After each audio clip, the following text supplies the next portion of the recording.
Hey, this is Brett Relander with TacticalMarketingLabs.com, coming to you from the heart of downtown Dallas at one of my favorite hotels, the Fairmont Hotel. We're sitting up here on this gorgeous terrace, private pool over to my left, organic garden to the right, and plenty of beautiful flowers and space up here, and surrounded by the skyline of Dallas.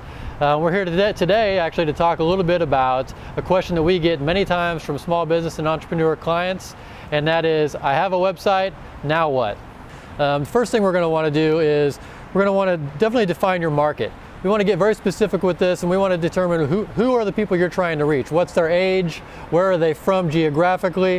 What are the things that they do on a daily basis? Where are they engaged out in the marketplace, whether that be through the things that they use, where the places they go, whether that be online or actually on foot, and be able to define that so you know who exactly you're trying to reach, so we can get down and dirty on exactly how we're going to reach those people.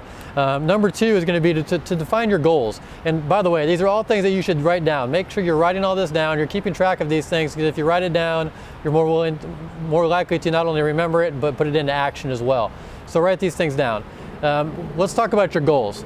First thing you're going to want to do is determine what your goals are. Don't get overly concerned with putting out too many. Let's talk about 3 to 5 goals that you want to accomplish over the next year, and let's put them kind of in chronological order. What's coming first, what's coming second, what's coming last, etc., and kind of lay those out in a timeline. Now, the next thing we want to do, and what I feel is really probably the most important component of this entire thing, is once you've determined those goals, what exactly are the behaviors that are going to help you retain those goals on that timeline.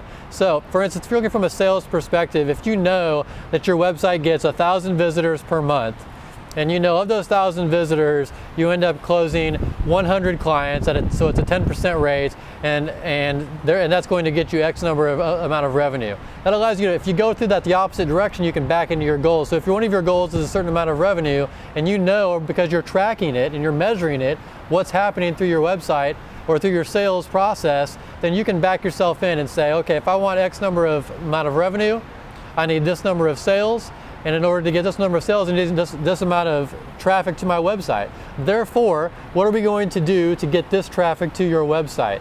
And then we can go through that process of determining, based on your market, based on your industry, based on your geography, your product, your service, etc., how we are going to go about getting those people to your website. And then you can start tracking what's happening, measuring the results, and getting to where you want to be.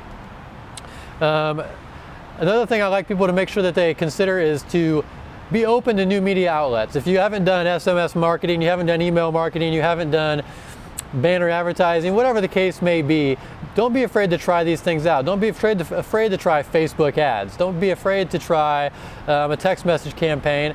Don't be afraid to try a banner ad campaign. Whatever the case may be, just be able to go out there. Don't spend a lot of money, but let's test out the market. Let's go through the process.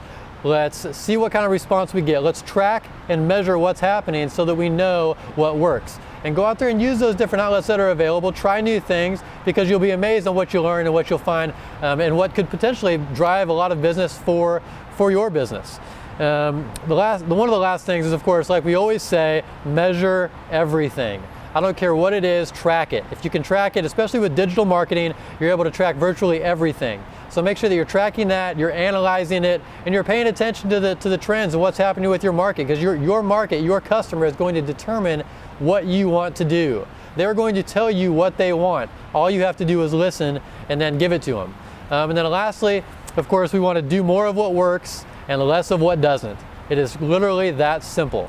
So go through the steps, watch the video again if you need to, write this stuff down, and then start taking action. Put it into your business model, and start 2011 the right way, and start making the needle move for your business.